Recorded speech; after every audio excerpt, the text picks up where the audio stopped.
ছিল, 20টি হাত ছিল। দিদি বলো না, সেই রাক্ষস রাবণ দেখতে কতই ভয়ঙ্কর ছিল। ওরে বন্ধুরা, আমাকে ওই পাপিষ্ঠ রাক্ষস রাবণ বনবাস থেকে হরণ করে লঙ্কায় নিয়ে যায় ঠিকই, কিন্তু আমি কোনোদিন নয়ন ভরে ওই রাক্ষস রাবণকে দর্শন করেছিলাম না। তবে আমাকে যেদিন আকাশ পথে হরণ করে নিয়ে যায় লঙ্কায়, আমি সেই দিন সমুদ্রের জলে ওই ভয়ঙ্কর দানবীর রূপটি দেখেছিলাম। ওরে বন্ধুরা, সেই রাক্ষস রাবণ কতই ভয়ঙ্কর, আজ আমি রাজদশনের মধ্যে তার শরীরের রক্ত প্রত্যঙ্গ সমস্তই অঙ্কন করছি, তা তোমরা নয়ন করে দর্শন করো। রাক্ষস রাজা রাবণ দেখতে কতই ভয়ঙ্কর ছিলেন, আজই অযোধ্যা রাজদশনের মধ্যে তার 10টি ভয়ঙ্কর রাক্ষসের মাথা, 20টি হাত, শরীরের রক্ত প্রত্যঙ্গ একের পরে অঙ্কন করতে লাগলেন। সেই সময় মা সীতা 5 মাসের গর্ভবতী ছিলেন। মা সীতার মনে নিদ্রার আকর্ষণ জেগে উঠল। সেই রাক্ষসের ছবি অঙ্কন করতে করতে মা জানকী তার উপরেই নিদ্রা যাপন করিলেন। দিদি, মান্ডবী দিদি, ওই দেখো আমাদের সীতা দিদি রাক্ষস রাবণের ছবি অঙ্কন করতে করতে নিদ্রান্বিত হয়ে গেলেন। আমাদের সীতা দিদি 5 মাসের গর্ভবতী, তার বিশ্রামের খুবই প্রয়োজন। চলো দিদি, ততক্ষণে আমরা রাজপ্রাসাদের অন্তরালে যাই। চলো।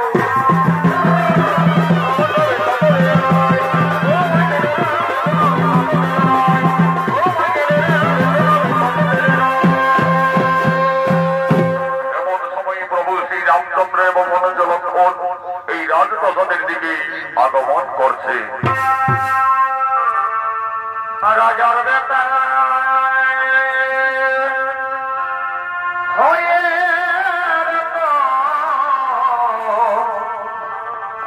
রাজার বেটা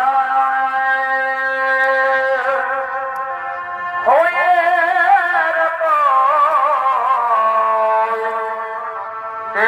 ভরে ভরে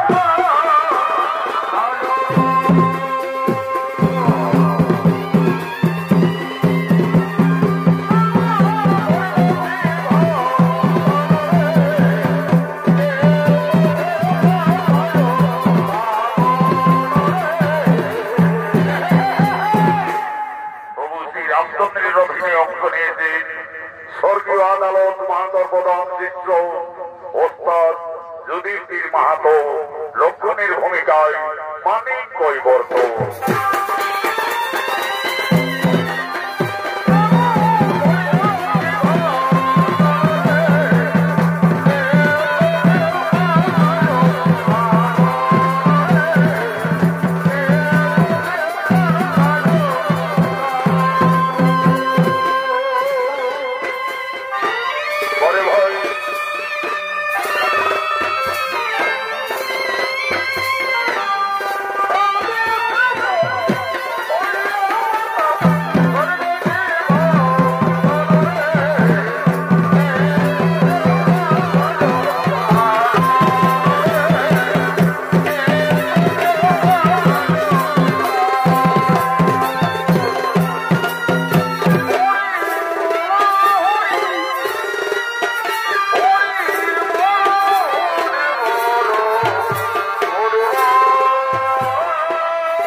রাজপ্রাসাদের মধ্যে প্রবেশ করতে দেখতে পেলে তার স্ত্রী রানী সীতা রাজপ্রাসাদের মধ্যে উদ্ভ্রান্ত ভাবে পড়ে আছে।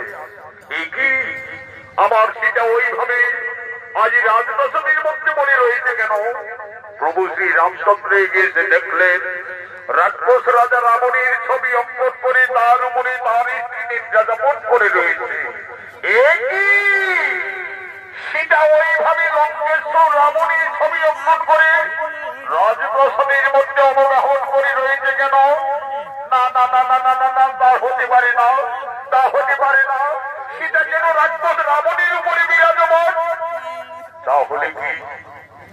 তাহলে কি আমার সীতা সত্যি এই লঙ্কায় গিয়ে রাক্ষস রাবণের প্রেমে পড়েছিল?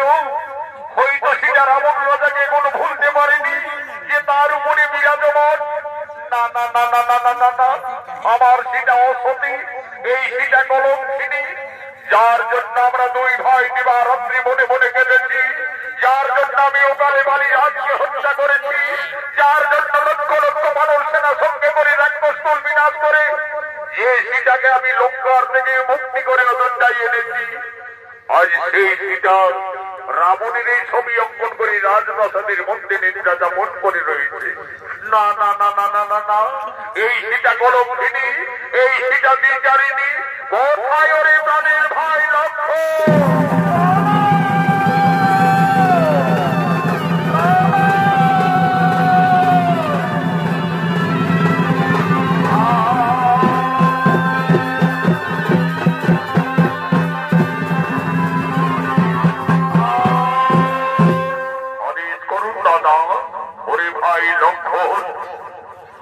আমার প্রাণের ভাই লক্ষ্মণ, ওইতে করে ভাই আমাদের রানী সীতা রাজপ্রাসাদের মধ্যে লঙ্কেশ্বর রাবণের ছবি অঙ্কন করে নির্যাতন করছে। ওরে ভাই লক্ষ্মণ, এই কলঙ্কিনী হয়তো লঙ্কায় গিয়ে রাক্ষস রাবণের প্রেমে পড়েছিল, হয়তো সীতা রাবণ রাজাকে কোনো ভুলতে পারেনি যে তার উপরে এখনো বিরাজমান। ওরে ভাই লক্ষ্মণ, এই কলঙ্কিনী সীতা যদি আমাদের অযোধ্যা নগরে থাকে তাহলে আমাদের সূর্য বংশের বদনাম হয়ে যাবে রে ভাই, আমাদের রঘুকুলের বদনাম হয়ে যাবে। ওরে প্রাণের ভাই লক্ষ্মণ, এই কলঙ্কিনীর আর আমি মুখ দর্শন করতে চাই না। যাও তুমি ওই নিজের দিকে নিয়ে এসো নির্বাসনে।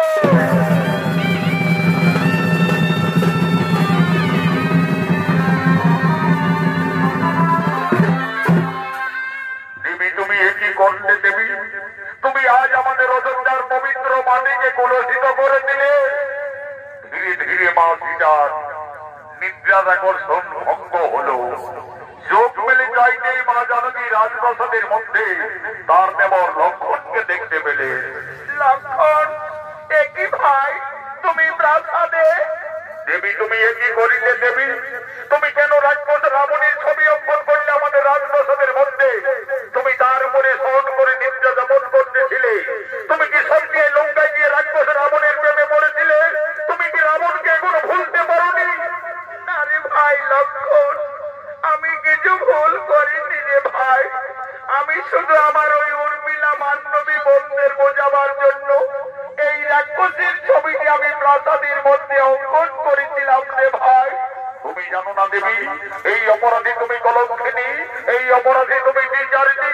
যে রাক্ষস রাবণ তোমাকে বনবাস থেকে হরণ করে লঙ্কায় নিয়ে যায়, সেই রাবণের ছবি অঙ্কন করে তুমি ভুল করে অপরাধ করেছো। প্রভু শ্রী রামচন্দ্র আর কোনদিন তোমার মুখ দর্শন করবে না। আমায় আদেশ দিলেন এই মুহূর্তেই তোমায় দিতে হবে নির্বাসনে।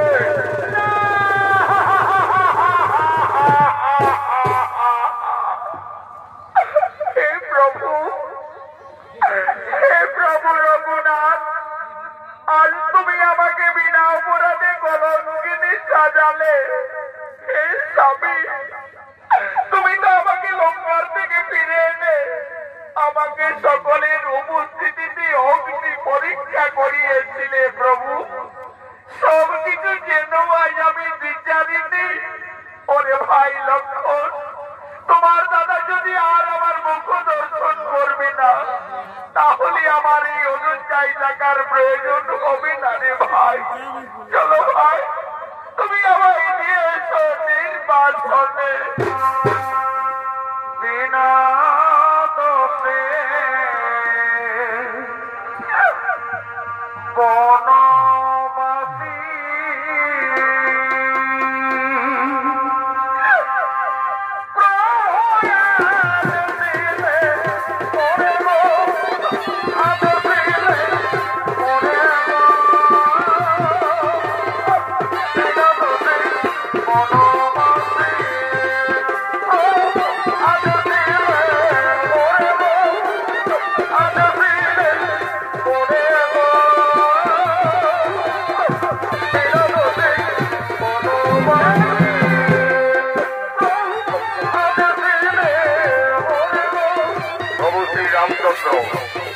আর সেটাকে কলঙ্কিনী নির্যাতিত ভেবে বনবাসের আদেশ দিলেন।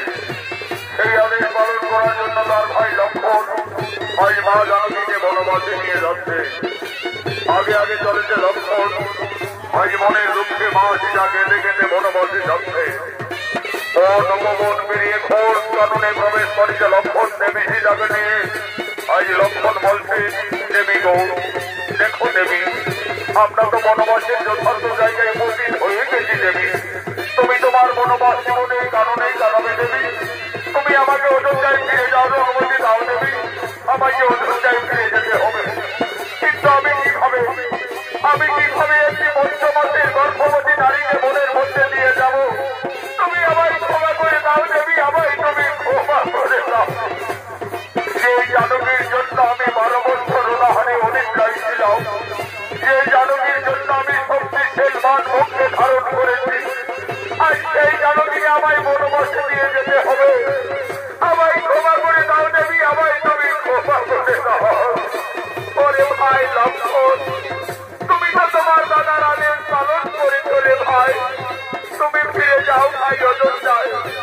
তোমার দাদা আমাকে বিয়ের সময় দিয়েছিলেন আমার গলার মুক্তার হার, কানের দুল, পায়ের নপুর। আমার বনবাসে এই অলঙ্কারের শোভা পাবে না রে ভাই। এই অলঙ্কারগুলি তুমি ফিরে নিয়ে যাবে অযোধ্যায়। তোমার দাদার অপরাধের কাছে দিয়ে বলবে, দাদা তোমার আদেশ আমি পালন করেছি। তোমার রানীকে আজ আমি বনবাসে দিয়ে এসেছি, বনবাসে দিয়ে এসেছি।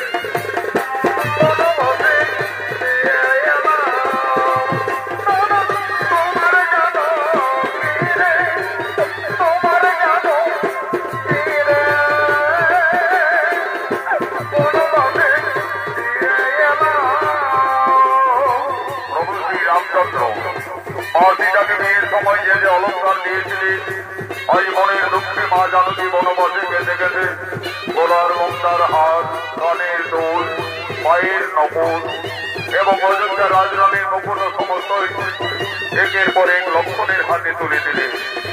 আজ মা সীতা বলছে, ওরে ভাই লক্ষণ, এই সমস্ত অলঙ্কার নিয়ে তুমি ফিরে যাও অযোধ্যায়। তোমার দাদার অপরাধের কাছে গিয়ে বলবে, দাদা তোমার আদেশ আমি পালন করেছি। তোমার রানীকে আজ আমি বনবাসে দিয়ে এসেছি, বনবাসে দিয়ে এসেছি। বনবাসে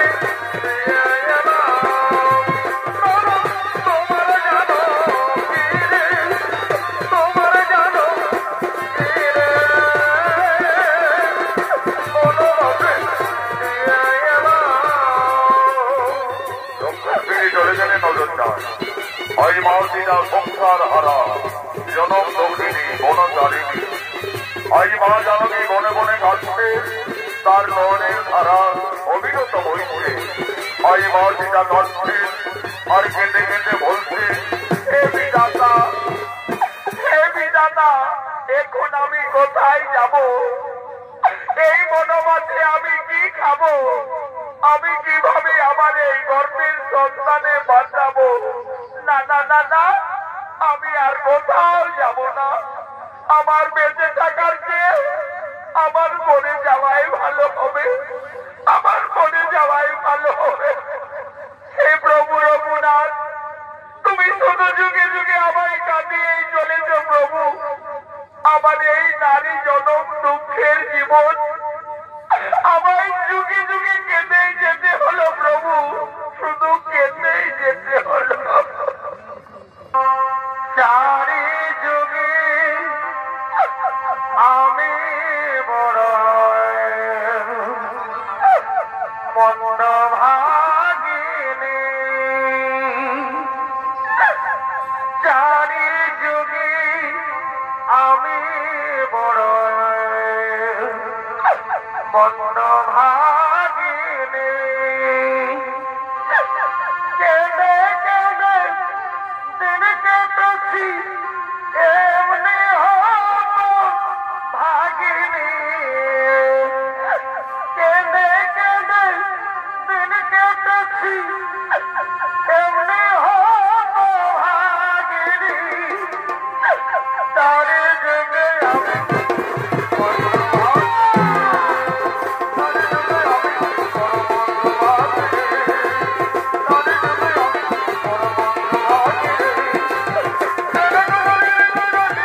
মনের দুঃখে প্রাণ বিসর্জন দিতে যাচ্ছ। তুমি জানো না নারী, মানব জীবনী আত্মহত্যা মহাপাপ। বাবা, আমার বেঁচে থেকে কিছু লাভ হবে না যোগী বাবা। আমার স্বামী আমাকে বিনা অপরাধে কলঙ্কিনী ভেবে আমাকে বনবাসে দিয়েছে বাবা। আমি সংসার হারা জনক নন্দিনী সীতা। মা সীতা, তুমি বনবাসে এসেছো মা? আমি ঋষি বাল্মীকি। আমি জানতাম মা, জানো কি, একদিন না একদিন তোমাকে বনবাসে আসতেই হবে। মা সীতা, তুমি কেঁদো না মা, তুমি কেঁদো না। বিধির বিধান কেউ লঙ্ঘন করতে পারে না মা, বিধির বিধান কেউ লঙ্ঘন করতে পারে না। মা সীতা, তোমার বনবাস জীবন কাটাবার জন্য আমি এই তপবনে পূর্বে একটি সুন্দর পাতার কুটির নির্মাণ করে রেখেছি। চলো মা জানকী, তুমি না কেঁদে না ভেবে তোমার বনবাস জীবন ওই পাতার কুটিরেই কাটাবে। চলো। আমার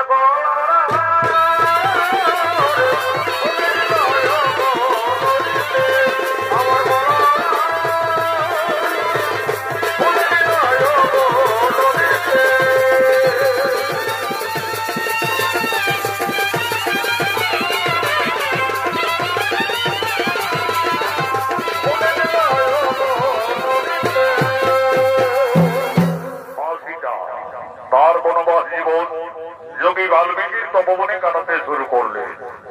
মা সীতার গর্ভের যখন 10 মাস 10 দিন পূর্ণ হয়ে গেল, সুন্দর একটি পুত্র সন্তানের জন্ম দিলেন। আদর করে যোগী বাল্মীকি সেই ছেলে নাম দিলেন লব।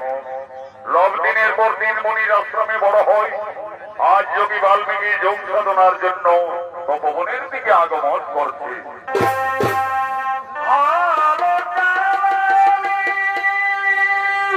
পরে ভয়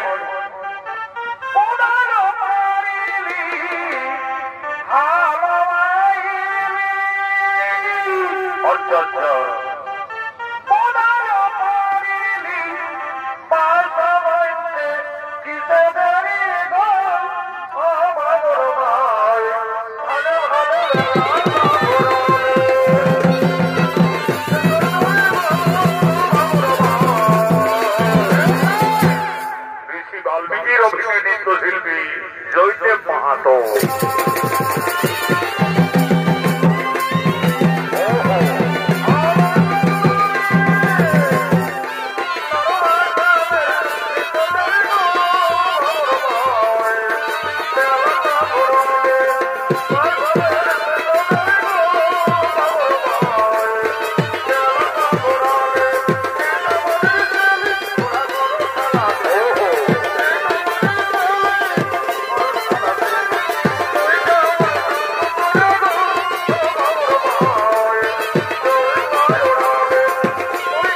সাধনায় রত হলেন। ওম নমো শ্রী ব্রহ্মদেবায় নমো নমঃ। ওম নমো শ্রী ব্রহ্মদেবায় নমো নমঃ। ওম নমো গুরু ব্রহ্মা গুরু বিষ্ণু গুরুদেব মহেশ্বর গুরুবে পরম ব্রহ্ম তস্মৈ শ্রী গুরুবে নমো নমঃ। এমন সময় মাসিটা এসে বলছে, বাবা বাবা। কি মাসিটা? বলো মাসিটা, তোমার কি হয়েছে মা? বাবা, আমার পুত্র লাভ, ওই দেখো বাবা, সেগুন বৃক্ষতলে ঘুমিয়ে রয়েছে। বাবা, আমি ততক্ষণে ওই সরোবর থেকে স্নান সেরে জল নিয়ে ফিরে আসছি বাবা। দেখো মাসিটা, তুমি স্নানে যাবে চলে যাও, কিন্তু দেরি করো না মা, কারণ তোমার পুত্র লোক ছোট্ট বালক, সে খুবই উপদ্রব করে। সে কোন ঘুমিয়ে রয়েছে, থাক, আমি এখন এখানে ধ্যানে আছি। যাও মা, তুমি আর বিলম্ব না করে তাড়াতাড়ি স্নান সেরে জল নিয়ে ফিরে আসবে, যাও।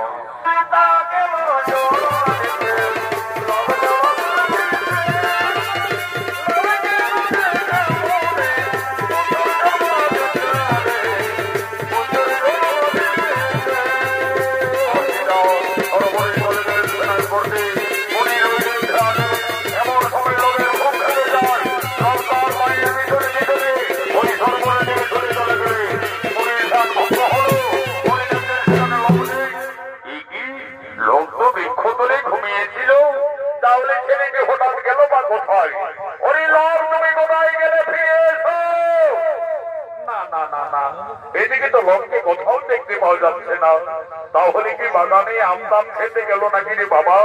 ছোট্ট বালক কাছ থেকে পড়ে যাবে। ওরে লোক, তুমি কোথায় গেলে, ফিরে এসো। না না না না, এই তপবনে লোভের কোথাও কোনো পাত্তা পাওয়া গেল না। তাহলে কি কোন হিংস্র প্রাণী ছেলেটাকে খেয়েই ফেললো নাকি রে বাবা? তাহলে তো সর্বনাশ হয়ে যাবে। সীতা সংসার হারা জনম দক্ষিণী বনচারিণী, তার একমাত্র সম্ভব তার পুত্র লোক। লোককে ঘুমিয়ে রেখে মা সীতা সরোবরে স্নানে গেছে, ফিরে এসে তার পুত্রকে না দেখতে পেয়ে নিশ্চয়ই মা জানকী কেঁদে কেঁদে পুত্র সঙ্গে প্রাণ ত্যাগ করবে। না না না না না না না, আমি যোগী বাল্মীকি, আমি মা সীতার আর দুঃখ দেখতে পারবো না। যোগী বাল্মীকি লোককে না দেখতে পেয়ে লোভের সমাহার একটি সন্তানের মনে সৃষ্টি করছে।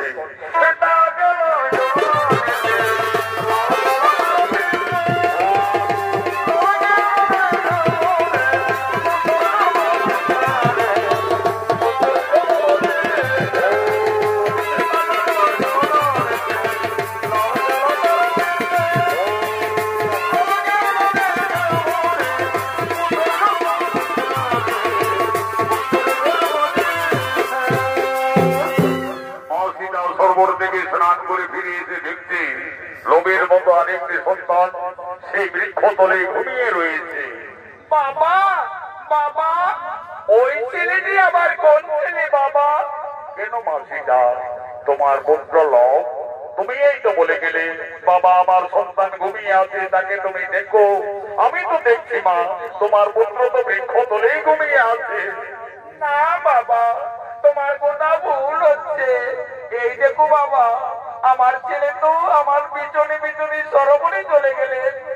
মাসিটা, আমার তো ভুল হয়ে গেছে মা, আমি ভুল করে ফেলেছি মা। আমি ভেবেছিলাম লোককে এই তপবনে কোনো হিংস্র প্রাণী খেয়ে ফেলেছে। তোমার দুঃখ নাশ হইতে পেরে মা জানকী, আমি যে লোভের মতো আরেকটি সন্তানের সৃষ্টি করেছি মা। লোভ যেমনি তোমার পুত্র, আমি সৃষ্টি করেছি, তার নাম রেখেছি কুশ। কুশ হবে তোমার ঠিক তেমনি পুত্র। কুশ কুশ কুশ, তুমি উঠে এসো কুশ। ওই দেখো কুশ, তোমার মাথা দাঁড়িয়ে রয়েছে। যাও কুশ, তুমি তোমার মায়ের কোলে চলে যাও। মা সীতার একটি সন্তান ছিল, যোগী বাল্মীকির আশীর্বাদে মা জানকীর তপবনে দুইটি পুত্র হয়ে গেল। তার দুই পুত্রকে নিয়ে মা সীতা তার বনবাস জীবন আনন্দেই কাটাতে চলেছে।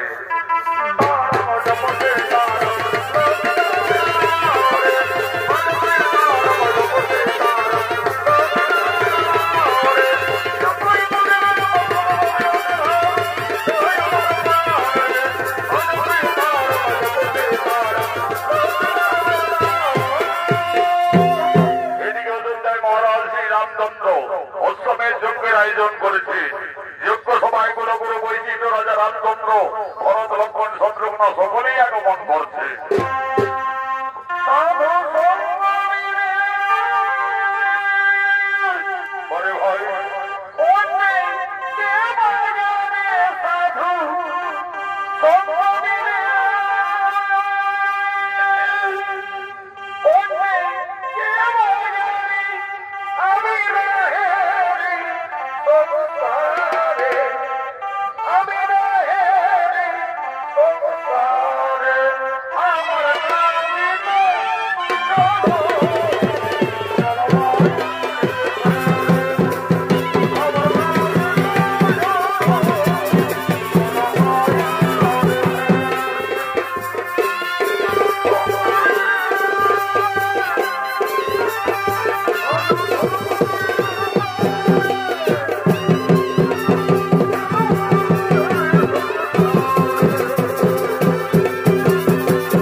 রাজা রামচন্দ্রের আদেশে গুরু গুরু বৈশিষ্ট্য সঙ্গে সঙ্গে অশ্বমেধ যজ্ঞ শুরু করলেন।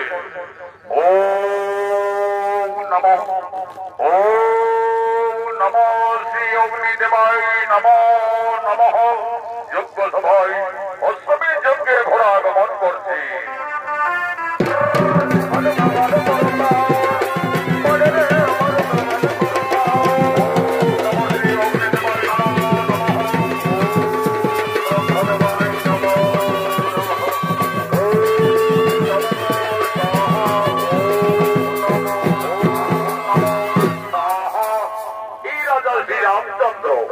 আমাদের বিধি মতে অশ্বমেধ যজ্ঞ প্রায় সমাপনের মুখে। আপনি আর বিলম্ব না করে এই অশ্বমেধ যজ্ঞের ঘোড়ার কপালে সন্ন্যাস করে লিপিবদ্ধ করুন। এই ঘোড়া রাজা রামচন্দ্রের অশ্বমেধ যজ্ঞের ঘোড়া। এই ঘোড়া যতদূর যাবে ততদূর অযোধ্যার সীমানা বলে পরিচিত থাকবে। আর যদি কেউ বাহু করে এই ঘোড়াকে বন্দী করে তাহলে রাজা শ্রী রামচন্দ্রের সঙ্গে যুদ্ধ করতে হবে। কুলগুরু বৈশিষ্ট্যের আদেশে রাজা এই মর্মে অশ্বমেধ যজ্ঞের ঘোড়ার কপালে লিপিবদ্ধ করিলেন। ঘোড়া যজ্ঞস্থল থেকে যাচ্ছেন। ঘোড়ার পিছনে পিছনে অযোধ্যার সমস্ত সেনারা যেতে লাগলেন।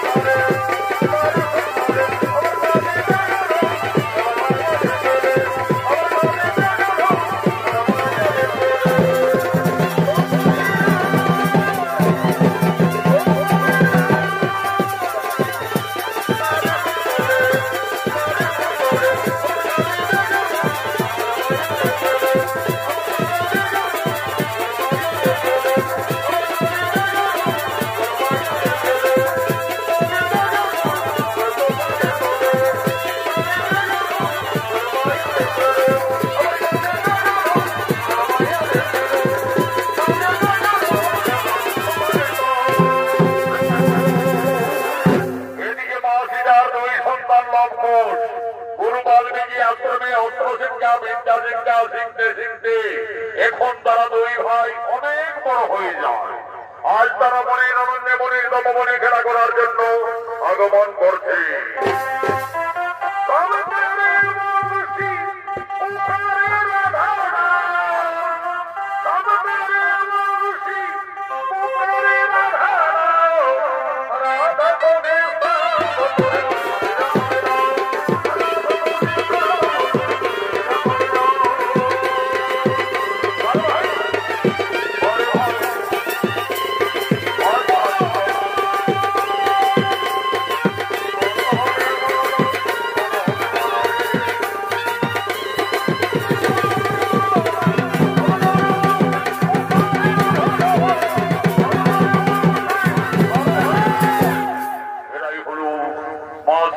দুই সন্তান লব ও কুশ।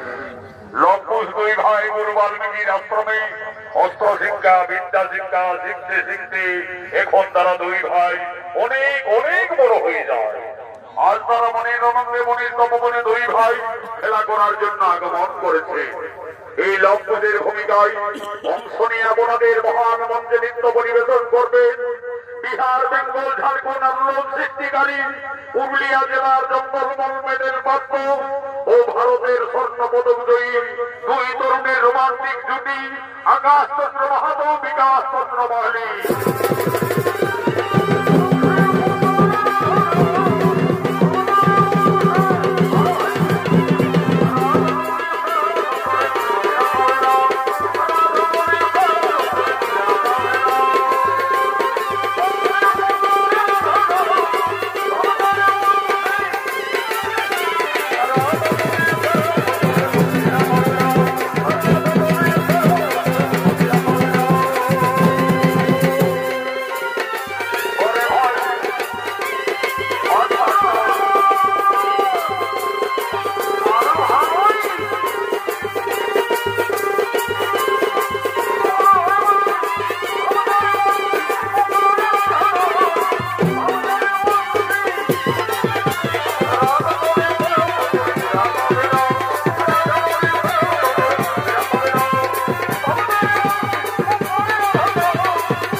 করলো। এক মহাবীর রাক্ষসী সৃষ্টি করে আক্রমণ করছেন এই তপবনে। ভাই কোন ওই দেখো ভাই একটি ভয়ঙ্কর রাক্ষসী এই তপবনের দিকে ছুটে আসছে। চলো ভাই তদ্দর করে কুটিরে পালিয়ে যাবো। না দাদা, আমরা কুটিরে পালাতে যাবো কেন? আমাদের তো গুরুদেব বাল্মীকি অস্ত্র শিক্ষা শিখিয়েছে। চলো না দাদা, সেই অস্ত্র মানে আমরা দুই ভাই ওকে বিনাশ করে দেবো। তবে তাই চলো ভাই, তাই চলো। এই রাক্ষসী এই তপবনে আর এক পাও এগিয়ে এলে আর তোকে আমরা সকলে বিনাশ করবো। এত সাহস তুমি ওরে যোগী বালক! আজ আমি তোদের তপবনে খেয়ে ফেলবো।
তোমাদের অস্ত্র শিক্ষা পরীক্ষার্থে আমি মনে মনে ছলনা করে এই মহাবীর রাক্ষসী সৃষ্টি করে তোমাদের আক্রমণ করেছিলাম।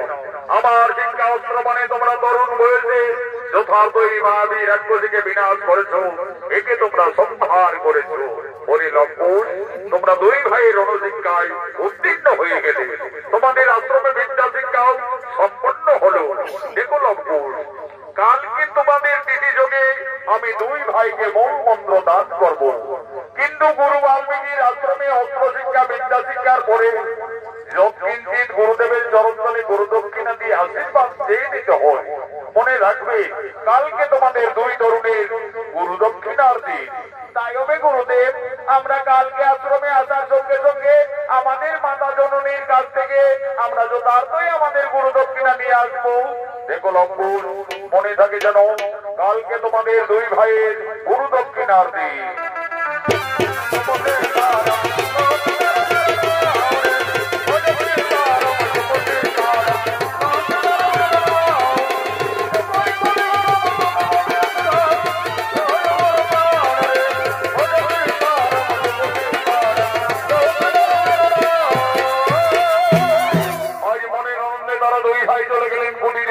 কুটিরে গিয়ে তাদের মাতা সীতার কাছে তারা দুই ভাই নিবেদন করছে। তুমি কোথায়? কি হয়েছিল? ওইভাবে মা আমার চিৎকার করতে করতে কুটিরে এলি, তপবনে কিছু বিপদ হয়েছিল নাকি বাবারা? না মা, আজ আমরা তপবনে একটি ভঙ্গ রাক্ষসীকে দুই ভাই বিনাশ করে দিয়েছি মা। আমাদের গুরুদেব বলেছেন মা, আমরা অস্ত্র শিক্ষায় সফল হয়ে গেছি, আমাদের বিদ্যা শিক্ষাও সম্পন্ন হয়েছে। কালকে আমাদের আশ্রমে গুরু দক্ষিণা দিতে হবে। দাও মা, আমাদের গুরু দক্ষিণা দাও। ওরে লম্পুর, ওরে পুত্রগণ, তোমরা তো দুই ভাই বড় হয়েছ, তোমরা তো সকলেই বুঝতে পারছো আমরা যে বনবাসী বাবারা, আমাদের কুটিরে কিছু নেই লম্পুর। আমি কি দিয়ে তোমাদের গুরু দক্ষিণার থেকে মুক্তি করবো? মা, তুমি কেঁদো না মা, তুমি কেঁদো না। তোমার দিবারাত্রি কান্না আমরা যে আর কিছুতেই সইতে পারি না। জানো মা, আমাদের গুরুদেব বলেছেন চুরি করা অপরাধ হয়, কিন্তু জেনে অপরাধ করি না। ওই তো মা, অদূরে নগর দেখা যাচ্ছে। চলো না মা, আমাদের গুরু দক্ষিণার জন্য সকলের কাছে কিছু কিছু সাহায্য চেয়ে দেবে। মা সীতা একদিন ছিলেন অযোধ্যায় মহারানী, আজ সে ভাগ্য ফেরে সংসার হারা জনম দুঃখিনী বনবাসী। তার দুই সন্তানের গুরু দক্ষিণা দেওয়ার মতো মা সীতার কুটিরে কিছুই নেই।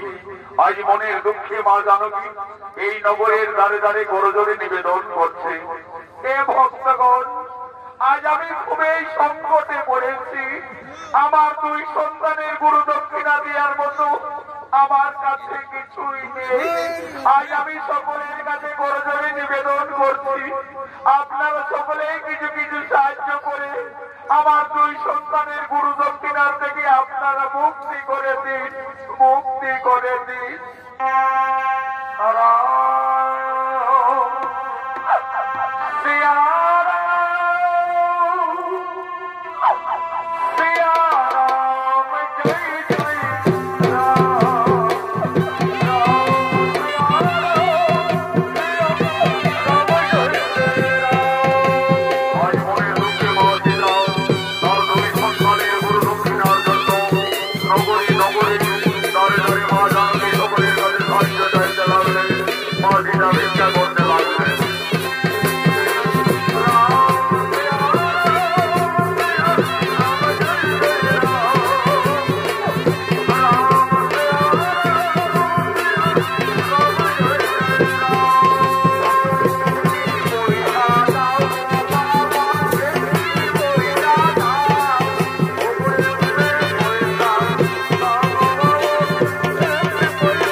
করলে সকলের কাছে সাহায্য চাইলে সকলের মনে মনে হলো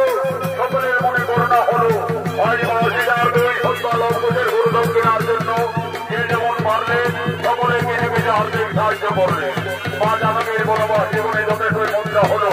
আজ মালকিনা বলছে ওরে লম্বর এই যে বাবারা আমাদের সকলেই করুণা করেছে, সকলে দয়া করেছে। এই মুদ্রা আশ্রমে গুরুদেবের চরণ ধরে প্রণাম জানিয়ে তোমরা আশীর্বাদ চেয়ে নেবে পুত্রগণ। মালকিনা নগরে নগরে ভিক্ষা করে যে অর্থ পেয়েছিলে আজ সমানভাবে তার দুই সন্তানের হাতে মা জানকী তুলে দেবে। আজ মালকিনা বলছে ওরে লম্বর আর বিলম্ব করো না বাবারা। মা তুমি কেঁদো না মা, তুমি কুটিরে যাও মা, আমরা বড় দক্ষিণাকে অচিরেই ফিরে আসবো মা, অচিরেই ফিরে আসবো।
আমি তোমাদের বলতে আশীর্বাদ করবো, তোমরা আরো শক্তিশালী হবে আর ভয়ঙ্কর যোদ্ধা হবে। এই নাম গুরুদেব, এই নাম আমাদের গুরুদেব কিনা। হরিলম্বর আমাকে বিশেষ কাজের জন্য কিছুদিনের মতো গোবিন্দপুরী রাষ্ট্র থেকে চিত্রকূটে যেতে হবে। আমি এই জগবনে ফিরে আসা না পর্যন্ত তোমাদের দুই ভাইয়ের হাতে এই জগবন রক্ষার দায়িত্ব ভার দিয়ে যাচ্ছি। আমার আদেশ তোমরা পালন করবে যেন এই জগবনের কিছু ক্ষতি না হয়। তাই হলে গুরুদেব আমরা দুই ভাই এই জগবনকে রক্ষা করে যাবো। এই জগবনের আমরা মৃত্যু করতে দেবো না। তাহলে আমি যাই গোবিন্দপুরীর আশ্রমে।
আমি একটু ঘোড়ার পিঠে যাবো।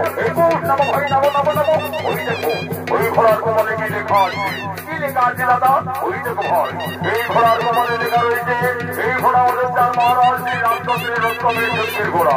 এই ঘোড়া যতদূর যাবে ততদূর অযোধ্যার সীমানা বলে পরিচিত থাকবে। আর যদি কেউ বন্দি করে তাহলে রাজা শ্রী রামচন্দ্রের সঙ্গে যুদ্ধ করতে হবে। দাদা এই ঘোড়া তো আমাদের গুরু বাল্মীকির তপবনে প্রবেশ করেছে। আমাদের তো গুরুদেব এই তপবন রক্ষার দায়িত্ব ভার দিয়ে গোবিন্দপুরীর আশ্রমে গমন করেছে। চলো দাদা আমরা এই ঘোড়া থেকে বন্দি রাখবো, প্রয়োজনে আমরা যুদ্ধই করবো। তবে তাই চলো ভয় তাই চলো। ওরে অর্থ তুমি আমাদের তপবনের বন্ধু, আমাদের সঙ্গে খেলা করবে। চলো ভাই বোন আমাদের বন্ধু ঘোড়ার পেয়ে ধরে আমরা এই তপবনে ভ্রমণ করি।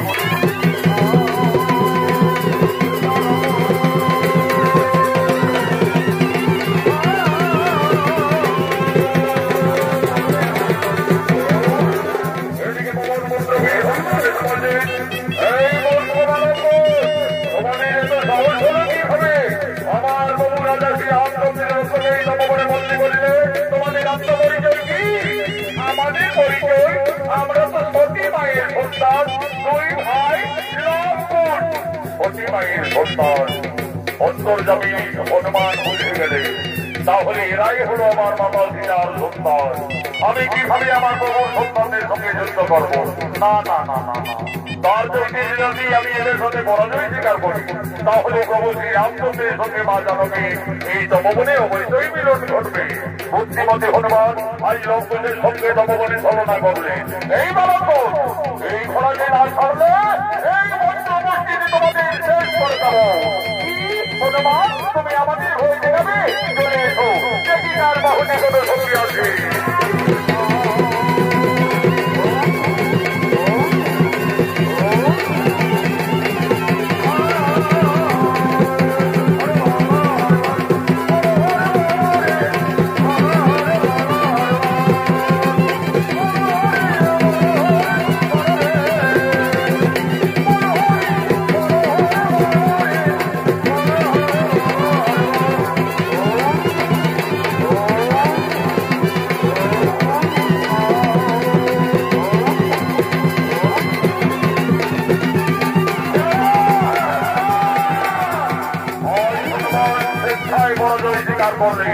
এমন সময় চলে এলেন প্রভু রামচন্দ্র ভরত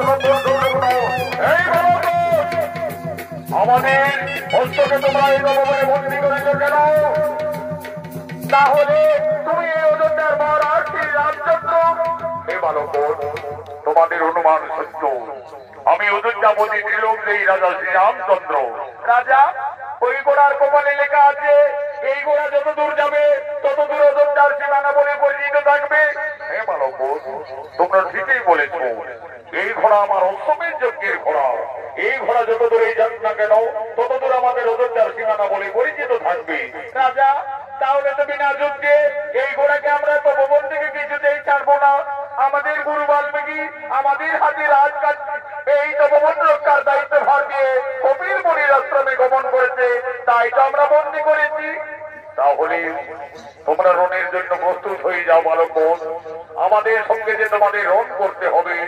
আর আমি ত্রিলোকজয়ী রাজা শ্রী রামচন্দ্র, আমার সঙ্গে তোমরা কোনোভাবেই রণে উত্তীর্ণ হতে পারবে না। আমার রণে তোমাদের মৃত্যু হয়ে যাবে। তোমাদের মৃত্যুর সংবাদ পেয়ে তোমাদের পিতা মাতা কতই না দুঃখ পাবে। দেখো বালক, তোমরা কোন ঋষি পুত্র? কে তোমাদের পিতা, কে বা তোমাদের মাতা? আমরা তো আমাদের পিতার নাম জানি না। এইটুকু জানি আমরা সতী মায়ের সন্তান, গুরু বাল্মীকি শিষ্য, দুই ভাই লবকুশ। লবকুশ? তোমরা তোমাদের পিতার নাম জানো না? আমি কিভাবে এই অমন বালকদের সঙ্গে রণ করতে পারি? দেখো লবকুশ, তোমরা দুইজনে আমার পুত্র সম। তোমরা একবার আমায় পিতা সম্বোধন করো, আমি পুত্র ভেবে তোমাদের ক্ষমা করে দেব। এই রাজা, তোমাকে আমার বাবা বলতে যাবো কেন? তুমি আমাদের বাবা বলো না ব্যক্তি। শান্ত হো বালক, আমি যদি তোমাদের বাবার সম্বোধন করি তাহলে আমার অশ্বকে বিনা যুদ্ধে ছাড়বে তো? তা না হয় পরে দেখা যাবে, আগে বলে দেখো না। আচ্ছা বালক, আমি না হয় তোমাদের বাবাই বললাম। এই রাজা, তুমি কাকে বাবা বললে? আমাকে বাবা বললে না আমার দাদা লবকে বাবা বললে? কেন বালক, আমি তোমাদের দুই ভাইকেই বাবা বললাম। তাহলে বলো দেখি রাজা, তোমার মায়ের গোটা স্বামী? ওই মূর্খ তরুণী ঋষি বালক, তোমরা সাবধান হও। তোমরা রাজা শ্রী রামচন্দ্রের রণে উপস্থিত রয়েছ। আমরা সতী মায়ের সন্তান, রণকে ভয় পাই না। চলে এসো রাজা সম্মুখ সমরে, বিনা যুদ্ধে না জানিব উৎসবের যজ্ঞের ঘোড়া।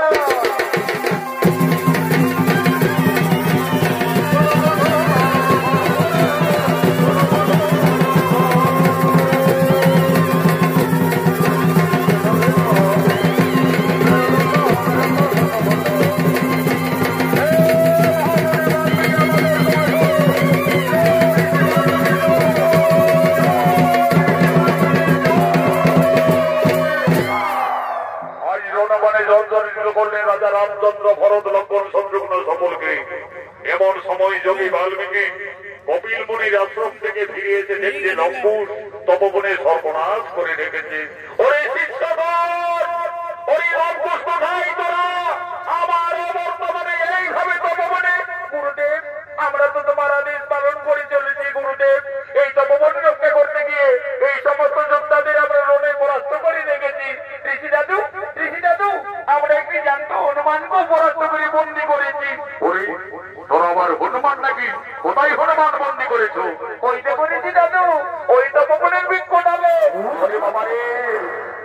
আমার পবন পুত্র বীর হনুমান রে বাবা, এই হনুমানের সঙ্গে ঝগড়া করেছো?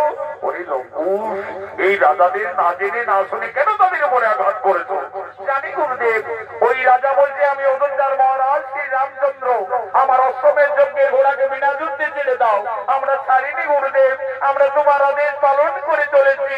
ওরে লঙ্কুশ, আমার আদেশ পালন করতে গিয়ে তোরা তো নিজেরাই নিজেদের এই সর্বনাশ করে নিয়েছি। যা যা, তোদের মাতা সীতাকে তোরা তাড়াতাড়ি তপবনে ডেকে নিয়ে আয়। তোদের মাতা সীতাই বলবে ওই রাজার সঙ্গে তোমাদের পরিচয় কি। মা, তুমি তাড়াতাড়ি তপবনে এসো মা। ওরে লঙ্কুশ, তপবনে কি হয়েছে বাবারা? মা, আজ আমরা যজ্ঞে জয়ী হয়ে গেছি মা। একটি জান্ত হনুমানকে বন্দি রেখেছি। ওই লঙ্কুশ, কোথায় হনুমান বন্দি করিনি পুত্রগণ? ওই দেখো মাতা, ওই তপবনের বৃক্ষডালে বন্দি করে রেখেছি। ওই লঙ্কুশ, এ তো পবন পুত্র, এই বীর হনুমানকে তোমরা কেন বন্দি করিলে বাবারা? দে লঙ্কুশ, ওই হনুমানকে তোরা মুক্তি করে দে। ওই হনুমান একদিন আমার মান রেখেছে, ওই হনুমান আমার জন্য লঙ্কায় কতই না দুঃখ পেয়েছে। দে বাবারা, হনুমানকে তোরা তাড়াতাড়ি মুক্তি করে দে। মা সীতা, ওদিকে তো বৃক্ষডালে হনুমানকেই দেখেছ, আর এই দিকে তাকিয়ে দেখো মা, তোমার সন্তানরা, তোমার স্বামী, তোমার দেবরদের সকলকে রণে জর্জরিত করে রেখেছে। ওরে লবকুশ, এ তোরা কি করিলি বাবারা? তোরা কাদের সঙ্গে যুদ্ধ করেছ, রোধ করেছ? তোরা তো সকলই সর্বনাশ করে দিলে লবকুশ। আমার হাতের শাখা সীতার সিঁদুর আজ তপবনে সকল মুছে দিলে বাবারা। বাবা, আমি আমার বনবাস জীবনে তোমার কাছে কিছুই কোনোদিনই চাইনি বাবা। আজ আমার দুই অবধ সন্তানে ক্ষমা করে আমার স্বামী এবং দেবরগণকে পুনরায় জীবিত করে দাও বাবা, পুনরায় জীবিত করে দাও। মা সীতা, তুমি কেন না? তারা কেউ মারা যায়নি মা, তারা লবকুশের রণে পরাস্ত হয়ে অজ্ঞান অবস্থায় পড়ে আছে। আমি কমণ্ডলে জল হইতে সকলেরই জ্ঞান পুনরায় ফিরিয়ে দেব। ওম নমঃ সাহা, উঠো রাজা শ্রী রামচন্দ্র। ওম নমঃ সাহা, ওম নমঃ সাহা, উঠো বীর ভরদ্বাজ।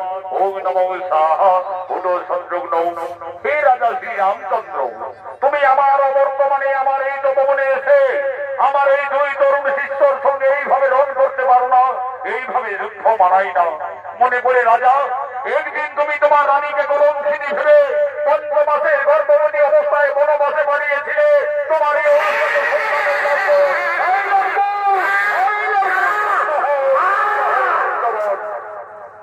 দেখো লঙ্কুশ, যাদের সঙ্গে তোমরা ঝগড়া করছো তাদেরকে তোমরা চেনো না, জানো না?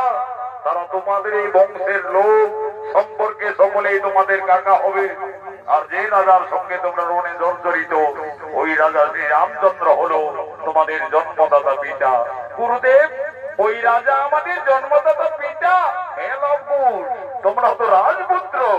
যাও অবিলম্বে তোমাদের ভুল স্বীকার করে করজোড়ে দুই ভাই তোমাদের পিতার কাছে তোমরা ক্ষমা চেয়ে নেমে যাও। পিতা, পিতা আমাদের ক্ষমা করে দাও পিতা, আমরা ভুল করে রণ করেছি। ওই লঙ্কুশ, আজ আমার মনে পড়েছে, আমি যেদিন রাক্ষসকুল বিনাশ করে লঙ্কা থেকে আমার সীতাকে অযোধ্যায় এনেছিলাম, সেইটি রাবণের মাতা নিকোষা আমায় কেঁদে কেঁদে অভিশাপ দিয়েছিলেন। বলেছিলেন ওই রাজা রামচন্দ্র, আজ যেমন আমাকে পুত্র সঙ্গে কাঁদতে হচ্ছে, আমিও তোমাকে অভিশাপ দেব। তুমি এমনি অনুযায়ী হলো, একদিন না একদিন তোমার অপরাজয় নিশ্চিত থাকবে তোমার পুত্রের হাতে। আজ আমার সেই অভিশাপের কথা মনে পড়েছে লঙ্কুশ। তোমরাই আমার পুত্রগণ, এসো বাবারা আমার পক্ষে এসো।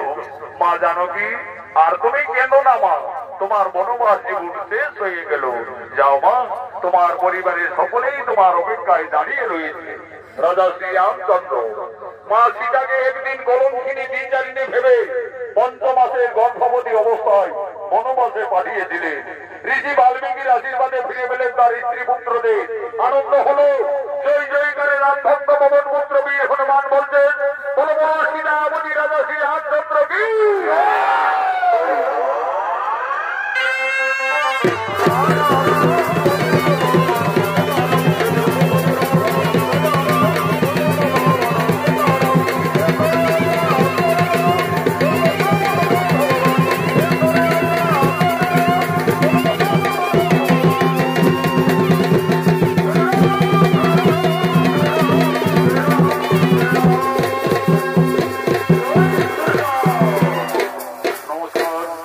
নমস্কার মাননীয় দর্শক মন্ডলী, মা ভাই বোনেরা, ভারতীয় জনকল্যাণ জনিত সমিত উস্তাদ সনত মহাদর্য সম্প্রদায়ের দ্বিতীয় নিবেদন মা সীতার বনবাস হইতে সীতা পুত্রের মহারণ সুনিত বলা ঠিকানায় সমাপ্ত হলো।